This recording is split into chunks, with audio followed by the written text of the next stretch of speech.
नमस्कार मित्रांनो, आज आपण बनवणार आहे अक्का मसूर खिचडी. अक्का मसूर खिचडी आणि आपण पहिलं तेल टाकलेलं आहे, कारण तेल चांगलं व्यवस्थित गरम झालेलं आहे. तर आता आपण सुरुवात करूया अक्का मसूर खिचडी बनवायला.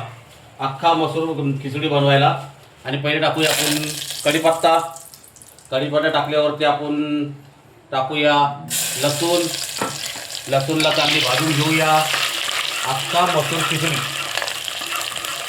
आणि खूप छान. आणि आता आपण टाकूया कांदा आणि मिरची. कांदा आणि मिरची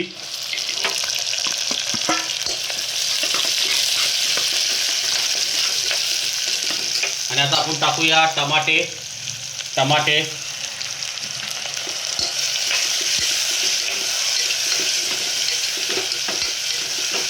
आणि आपण टाकूया सर्व मसाले. लाल मिरची पावडर, धना पावडर, गरम मसाला वगैरे टाकलेला आहे. आणि आता आपण टाकूया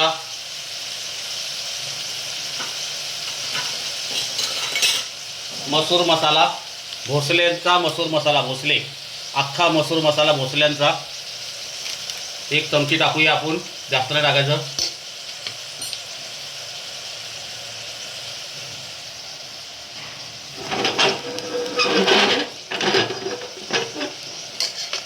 आणि आता आपण त्याला व्यवस्थित त्याला भाजून घेऊया.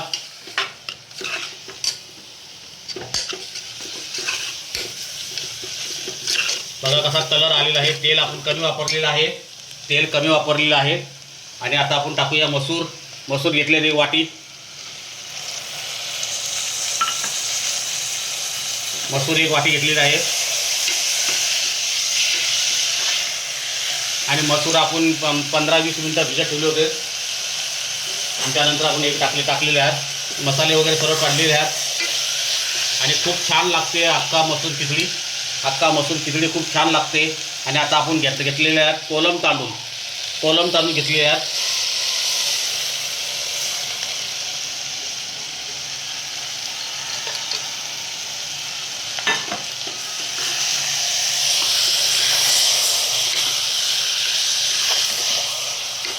आणि आता आपण टाकूया पाणी.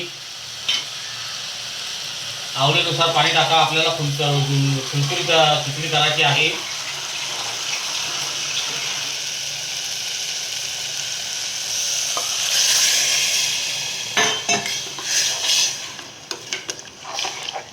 आणि आपली आता भाजी अख्खा मसूर खिचडी चांगली तयार करणार आहोत आपण. आणि खूप छान पद्धतीने बनवलेली आहे. आणि खूप मस्त. काही मसाले जास्त टाकलेले नाहीत. आता पाणी टाकलेलं आहे.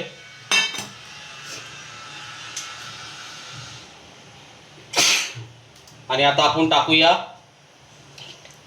मीठ टाकलेलं आहे. सर्व काही टाकलेले आहे. आणि आता आपण ढाकण लावून घेऊया. कुकरला ढाकण लावून घेऊया. आणि आपण 3 शिट्या वाजवूया. 3 शिटी.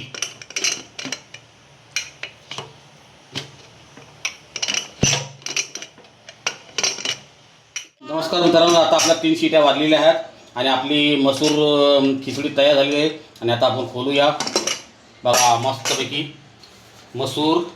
अख्खा मसूर खिचडी. त्याच्यामध्ये आपण टाकूया थोडीशी कोथिंबीर टाकूया. आणि आता आपण थोडी हलवून घेऊ. आणि एकदम मस्तपैकी मसूर खिचडी आणि खुसखुशीत झालेली आहे. आणि आता आपण सर्व करूया.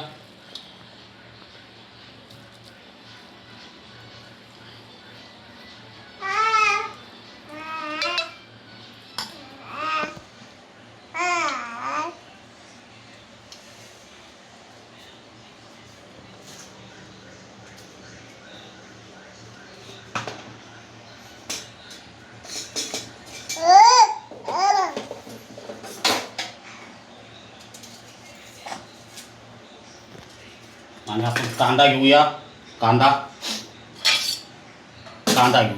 आणि जर आपले व्हिडिओ जर आवडले तर सब करून ठेवा, जेणेकरून तुम्हाला माझे नवीन व्हिडिओ पाहायला भेटतील.